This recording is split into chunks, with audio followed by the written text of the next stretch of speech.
আমার ছোট বউয়ের রুম মুছতেছে আমার বড় বউ। তো এরকম একটা ভিডিও কিন্তু আমি অনেক আগে একটা বানাইছিলাম।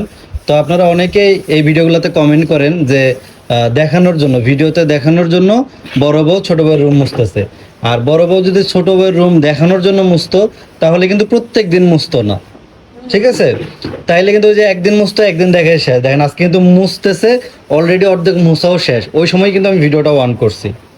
তো এগুলো আসলে দেখানোর জন্য না, ও রেগুলারই মোছে এবং পূর্ণিমাও কিন্তু রেগুলার ওর রুম টুম মুছা দেয় এবং ঘর গুছাই দেয়। একটু আগে কিন্তু পূর্ণিমা ঘর গুছাই দিছে। ও আমার ঘর গুছাই দিছে, কিন্তু ওকে মুছতে দেয় না, কারণ প্রেগনেন্ট মানুষ না, মুছতে পারে বাচ্চার সমস্যা হবে, চাপ লাগবে, এর জন্য মুছতে দেয় না। বলি তোর রুম ঠিক করে যদি আমার রুম এলোমেলো দেখিস তাহলে গুছায় দিস, তারপর আমি সুন্দর মতো মুছে দেবো। অনেকেই বলেন যে এগুলো দেখানোর জন্য। ভাই দেখানোর হলে কি মানুষ প্রত্যেক দিন করে? দেখেন ও কিন্তু মুছতেছে, অলরেডি অর্ধেক মুছাও শেষ, বুঝছেন? ও অনেকেই বুঝেন, যারা আছেন আমাদের রেগুলার অডিয়েন্স তারা জানেন যে আসলে এগুলো দেখানোর কিছুই নাই। কিন্তু অনেকেই আছেন যারা বিশ্বাস করেন না, তাদের জন্য একটু মাঝে মধ্যে দু একটা ভিডিও এরকম দেওয়া লাগে।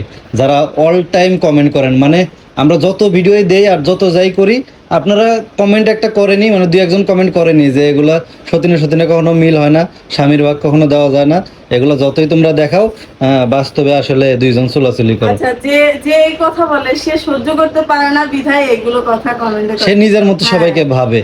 আর এরকম মানুষ আমি অনেক দেখছি যারা নিজের সতীনকে সহ্য করতে পারে না।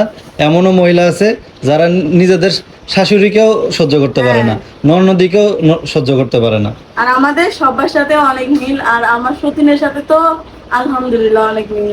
দুইজন বোনের মতো একসাথে থাকি। বোনের চেয়েও বেশি। বোনের চেয়ে বেশি, এটা ঠিক। বান্ধবী, ওর বোনের সাথেও তো আর অতটা মিলে না যতটা তোমার সাথে মিলে। Best friend.